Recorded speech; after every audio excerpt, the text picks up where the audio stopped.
Yun, mga katropa vibes, ginagawa nilang iba, nagja-jumper sila. Ganito ang mali. Kasi dapat naka-splice to, tsaka ito. Tapos saka magtataps dito. Ang tawag dito is octopus wiring. Dito nakalapat yung live, line 1, line 2. Tapos dito sila na magja-jumper. Ngayon, pag maraming outlet ang nakasalpak dun sa yung dulo, ang magsasuffer is yung fuse ng saksakan. Kaya sa minsan kadalasan nagkakaroon ng sunog. Ang tamang splicing niya sa outlet is ganito. Watch and learn. Ang tamang eto mali po kasi to. Mali pagkakatak niya dito. Mali pagkaka-splice. Splicing niya dapat yung ganito. Ano sunog na nga. Tunog na?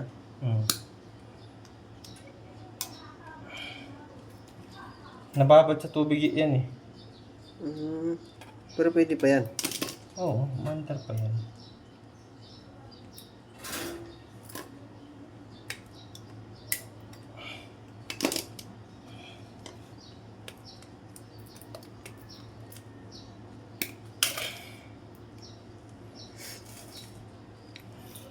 King king, ari king king king. Ari king king king.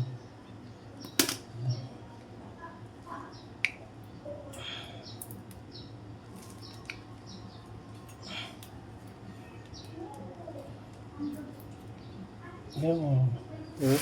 Wag na. See?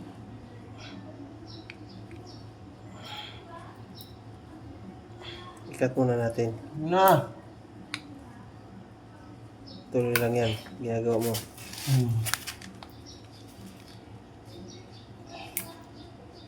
Tanggalin na itong mga abubot.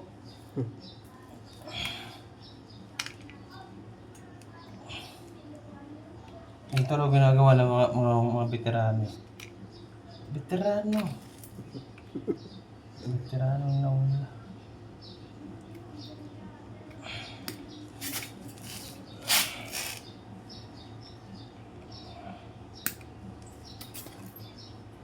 Ayun yung splicing nila eh. Yung taong pag-splice. Magpitang splicing to boy.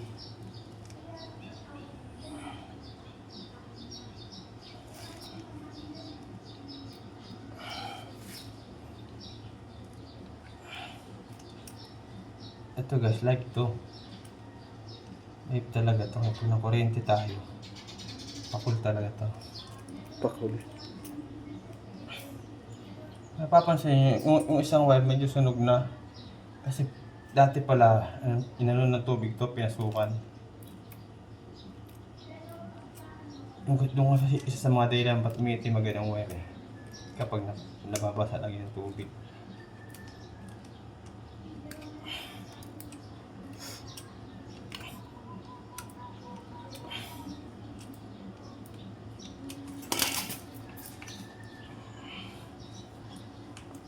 Pangit ang tip oh. Kakaya mo.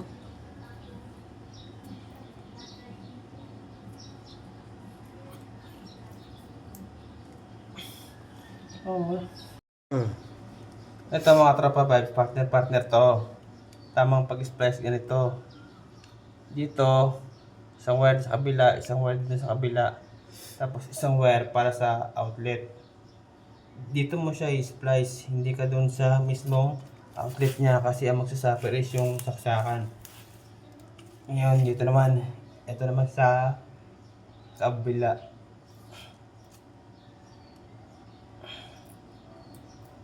Malapit na sa kamay. Putang ina, kontihan tayo.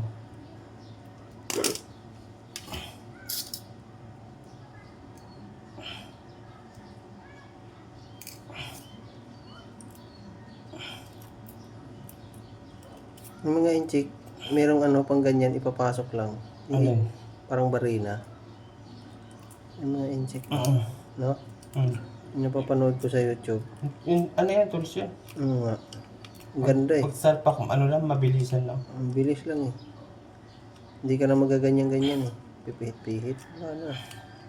Magtitip ka na lang.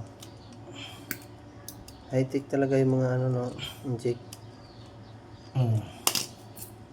Check in. Ang bilis lang eh. Pagpasok sa ano, sabay-sabay. Pag pisil, wala na.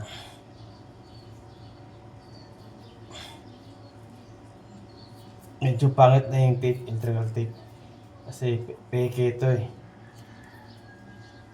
At masyadong malambot. Hindi siya malagkit. Ang kapal pa.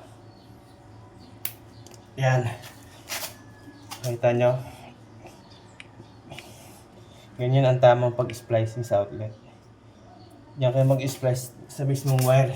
Hindi dito, hindi sa outlet. Ngayon, sa kanya siya na itatap. Dito sa outlet. Yung isa, dito. Yung isa, pwede rin dito. Pag pwede siya, yung dito. Huwag lang yung dito. Kasi isa lang yan. Dapat dito or dito.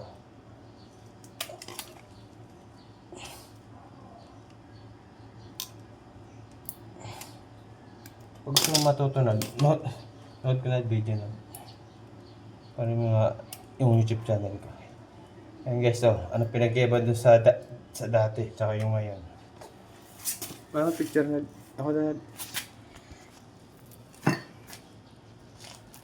Ang layo talaga ng pinagkaiba. No?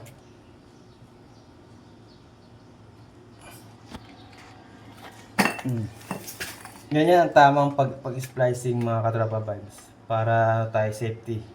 Iwas disgrasya. Okay?